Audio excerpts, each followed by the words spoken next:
والسماء ذات البروج واليوم الموعود وشاهد ومشهود قتل أصحاب الأخدود النار ذات الوقود إذ هم عليها قعود وهم على ما يفعلون بالمؤمنين شهود وما نكموا منهم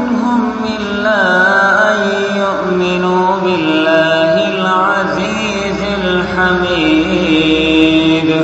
الذي له ملك السماوات والأرض والله على كل شيء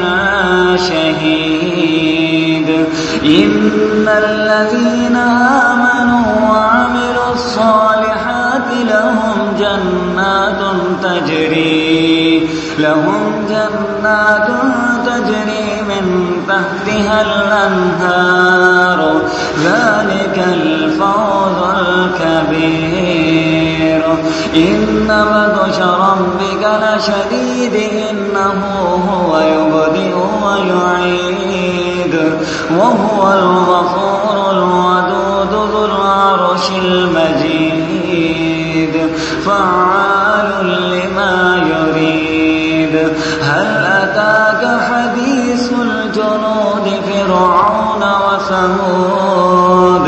بل الذين كفروا في تكذيب والله من ورائهم محيط بل هو قرآن مجيد في لوح محفوظ